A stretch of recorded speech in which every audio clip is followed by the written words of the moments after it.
Transcription 39, speed 80 words per minute. Start.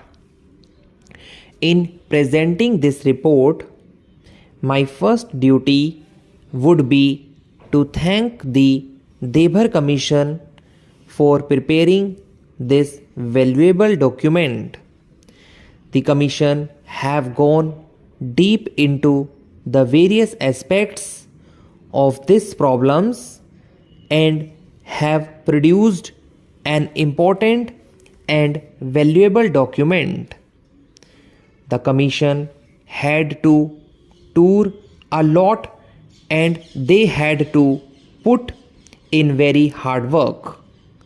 I should like to convey my thanks and congratulations to the chairman of the Commission, Shri Debhar, as also to his other colleagues for this useful contribution. As the House is aware, the problem of the scheduled tribes has been constantly engaging the attention of the government since the Constitution was framed and adopted.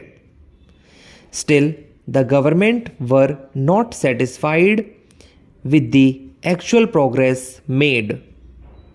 It was in that context that the government appointed two committees before the Debhar Commission was appointed.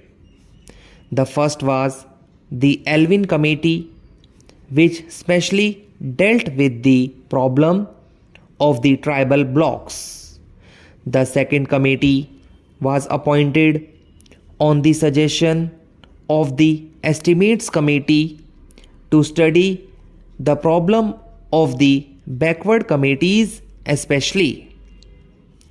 On top of that, in pursuance of Article 339 of the Constitution, the government appointed the Debhar Commission, and now it is for the House to give its opinion on the recommendations made by the Commission.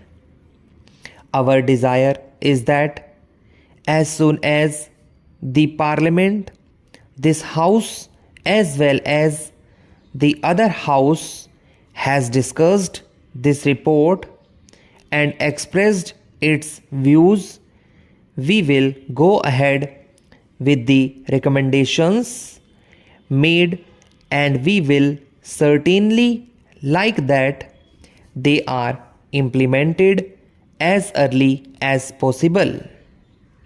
I do not want to enter into generalities, but in just be said that our country is vast and our problems are also immense.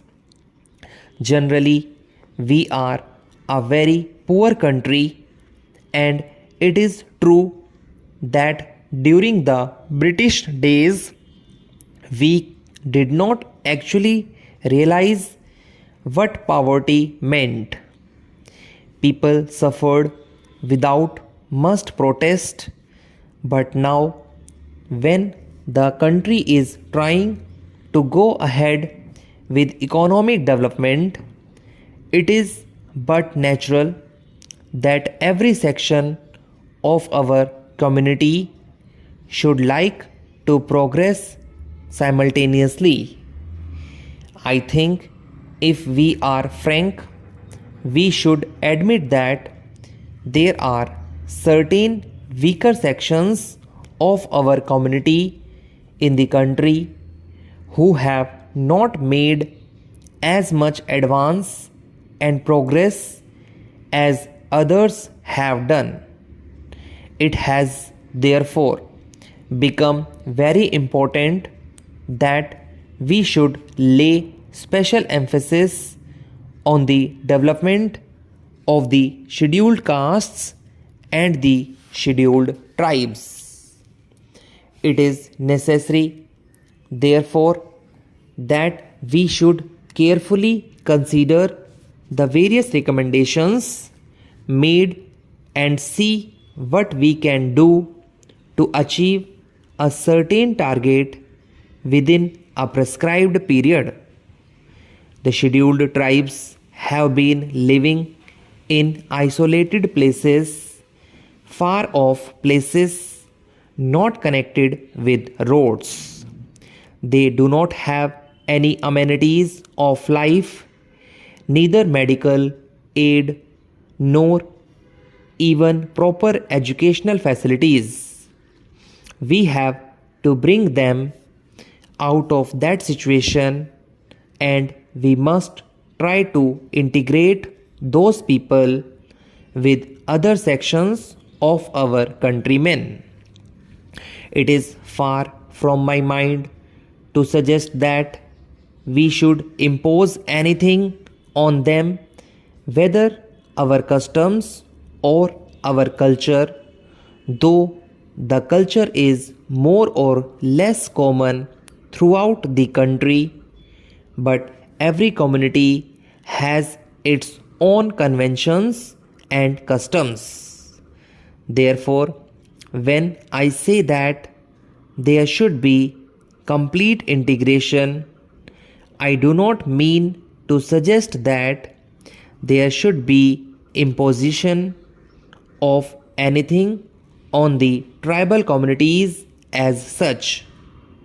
Still, it is essential that integration will only be possible if their standards are raised, if they are more or less brought to the same level where we or the other people are, who are not so isolated.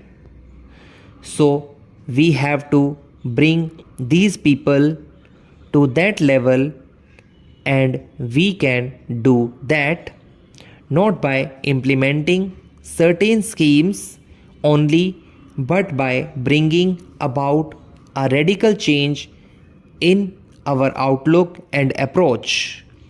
There may be different communities and different religions in our country, but India had its own unique tradition in the past, which we have to carry on and maintain even now.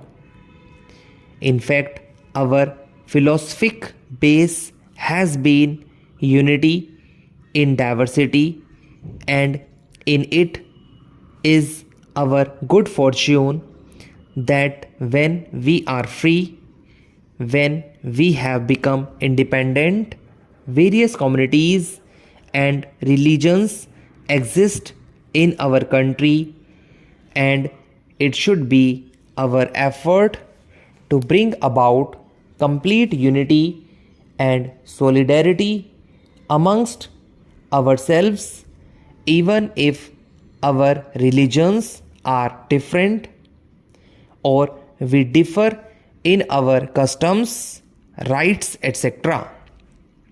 So I think that it is a challenge to all of us, and I have no doubt that we will be able to meet this challenge. I do not want to take more time of the house. As I said in the beginning, I do not want to enter into generalities. So far as the recommendations of the Commission are concerned, they can broadly be divided into two categories.